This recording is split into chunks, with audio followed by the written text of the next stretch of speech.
اللہ کے لیے ایسے عید میلوں سے جو فسق و فجور کے مرکز ہیں، جہاں کی گیدرنگ اختلاط کی گیدرنگ ہے، جہاں کی گیدرنگ بےہودگی کی گیدرنگ ہے، جہاں کی گیدرنگ اور میلہ جو میلہ اسلام کی تہذیب کے خلاف ہے، اسلامی کلچر کے لیے کلنک ہے، 1 مہینے تک اللہ تعالیٰ کی فرما برداری کرتے رہے، حلال چیزوں سے روکا تو حلال چیزوں سے رکتے رہے۔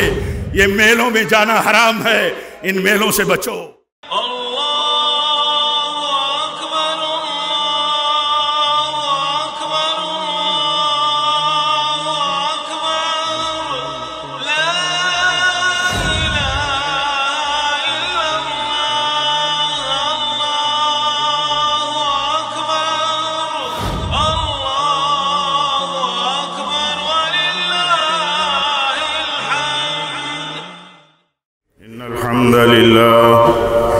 إن الحمد لله نحمده ونستعينه ونستغفره ونعوذ بالله من شرور أنفسنا ومن سيئات أعمالنا من يهده الله فلا مضل له ومن يضلل فلا هادي له وأشهد أن لا إله إلا الله وحده لا شريك له وأشهد أن محمدا عبده ورسوله يا أيها الذين آمنوا اتقوا الله حق تقاته ولا تموتن إلا وأنتم مسلمون يا أيها الناس اتقوا ربكم الذي خلقكم من نفس واحدة وخلق منها زوجها وبث منهما رجالا كثيرا ونساء واتقوا الله الذي تساءلون به والأرحام إن الله كان عليكم رقيبا يا أيها الذين آمنوا اتقوا الله وقولوا قولا سديدا يصلح لكم أعمالكم ويغفر لكم ذنوبكم ومن يطع الله ورسوله فقد فاز فوزا عظيما أما بعد فإن خير الحديث كتاب الله وخير الهدي هدي محمد صلى الله عليه وسلم وشر الأمور محدثاتها وكل محدثة بدعة وكل بدعة ضلالة وكل ضلالة في النار أعوذ بالله من الشيطان الرجيم قد أفلح من تزكى وذكر اسم ربه فصلى بل تؤثرون الحياة الدنيا والآخرة خير وأبقى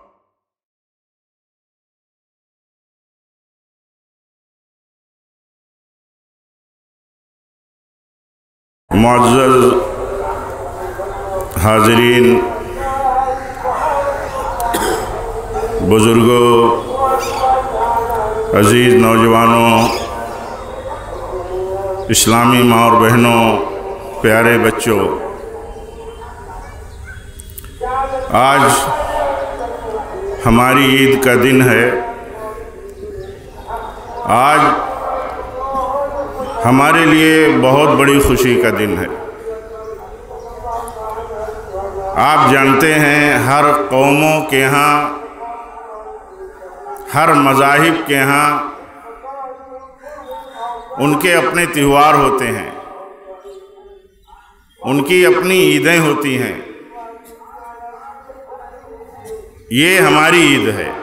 پیارے نبی صلی اللہ علیہ وسلم جب مدینہ تشریف لائے تو آپ نے دیکھا کہ وہاں 2 دنوں میں لوگ عید مناتے ہیں، تہوار مناتے ہیں، اس میں کھیلتے ہیں، خوشیاں مناتے ہیں، گاتے ہیں۔ آپ صلی اللہ علیہ وسلم نے فرمایا کہ ان دنوں سے بہتر اللہ تعالیٰ نے ہمیں 2 دن دیے ہیں۔ عید کے وہ دن، ایک عید الفطر کا دن ہے جو آج ہمارا دن ہے، ہماری عید کا دن ہے، اور آپ نے فرمایا دوسرا عید الاضحیٰ کا دن ہے۔ عید الفطر رمضان کا 1 مہینہ گزر جانے کے بعد شوال کی پہلی تاریخ، جیسے آج ہماری شوال کی پہلی تاریخ ہے، ہم عید منا رہے ہیں، عید الفطر منائی جاتی ہے۔ عید الفطر رمضان کا مہینہ گزر کر کے جب شوال کی پہلی تاریخ ہوتی ہے، چاند ہوتا ہے، تو عید کا دن ہے، اور صبح میں عید کی نماز پڑھی جاتی ہے، اور ہم سارے لوگ، بوڑھے جوان، علماء، عوام، مرد و عورت، چھوٹے بڑے، سب ایک مقام پر جمع ہو کر کے اللہ تعالیٰ کی کبریائی بیان کرتے ہیں، اس کی حمد کرتے ہیں، اس کی تعریف کرتے ہیں، اس کی توحید بیان کرتے ہیں۔ اللہ اکبر لا الہ الا اللہ واللہ اکبر وللہ الحمد۔ ہم یہ پڑھتے ہیں، یہ اللہ تعالیٰ یہ عیدگاہ میں ہم یہ اللہ تعالیٰ کی کبریائی کا ترانہ پڑھتے ہیں، اس کی بڑائی بیان کرتے ہیں۔ اللہ اکبر لا الہ الا اللہ، اللہ سب سے بڑا ہے، اللہ سب سے بڑا ہے، اللہ کے علاوہ کوئی عبادت کا مستحق نہیں ہے۔ بھلے ہزاروں کروڑوں کی عبادتیں ہوتی ہوں، ہزاروں کروڑوں معبود اور رب بنا لیے گئے ہوں، لیکن وہ رب اور عبادت کے مستحق نہیں ہیں، نہ وہ رب ہو سکتے نہ وہ عبادت کے مستحق ہو سکتے۔ اللہ تعالیٰ کی کبریائی میں ہم یہ بیان کرتے ہیں، اللہ اکبر لا الہ الا اللہ واللہ اکبر وللہ الحمد۔ پھر کہتے ہیں اللہ سب سے بڑا ہے، اللہ سب سے بڑا ہے، اور ساری تعریفوں کا حقیقی مستحق اللہ ہی ہے۔ یہ ہے اس تکبیر کا مفہوم کہ ہم اللہ کی بڑائی بیان کرتے ہیں۔ ہماری عید میں اور دوسروں کی عید میں ایک بنیادی فرق ہے۔ ایک بنیادی فرق یہ ہے کہ ہم جب عید کا دن آتا ہے تو ہم اللہ کی بڑائی، اس کی توحید اور اس کی حمد کرتے ہیں، اور دوسروں کے ہاں ان کے عید اور تہوار کے منانے کا جو طریقہ ہے عام طور پر وہ طریقے غیر شریفانہ ہیں، جذباتی ہیں، جو لوگوں کے دل اور لوگوں کے پسند کی چیزیں ہیں ان کو شامل کر لیا گیا ہے۔ حتیٰ کہ تہواروں میں غلط ڈھنگ سے ناچ باجے بھی ہوتے ہیں، ہمارے ہاں اس کا تصور نہیں ہے۔ ہمارے تہوار کا یہ میسج بھی ہے ساری دنیا کے لیے، ساری تہذیبوں کے لیے، جو اپنے اپنے تہواروں کے ساتھ اپنے اپنے مذہب کے ساتھ جڑے ہوئے ہیں، کیونکہ تہوار جو ہیں کسی بھی مذہب کا ایک طرح سے شعار ہوتے ہیں، ایک طرح کی پہچان ہوتے ہیں۔ مذہب کی پہچان کی بہت ساری شکلیں ہوتی ہیں، ان میں ایک تہوار ہے۔ ہمارا بھی تہوار ہمارے مذہب کا ایک شعار ہے۔ ہمارا شعار یہ ہے کہ ہم شریفانہ ادب کے ساتھ لوگوں کی ہمدردی، لوگوں کی غمگساری، لوگوں کی خیریت، لوگوں کے ساتھ ان کی ضروریات کی فکر کے ساتھ ہم اللہ کی کبریائی، بڑائی، اس کی توحید، اس کی حمد کرتے ہوئے عید مناتے ہیں۔ ایک جگہ جمع ہوتے ہیں۔ ہمارا طریقہ یہ ہے کہ ہم ایک جگہ جمع ہوتے ہیں، بڑے میدان میں مسلمان جمع ہوتے ہیں۔ جیسے آج ہماری اپنی گنجائش کے مطابق ہم دسیوں ہزار کی تعداد میں مرد و عورت اس عیدگاہ میں، دارالسلام کی اس عیدگاہ میں جمع ہیں۔ ہم جمع ہوتے ہیں، وہاں جمع ہو کر کے اللہ تعالیٰ کے لیے 2 رکعت دوگانا پڑھتے ہیں۔ یہ ہمارے عید کی پہچان ہے۔ ہمارے اس عید کا ایک میسج اس سے ہے کہ ہم اکٹھا ہوتے ہیں بلا کسی تفریق کے، اور ہم یہ تفریق صحیح بھی نہیں سمجھتے۔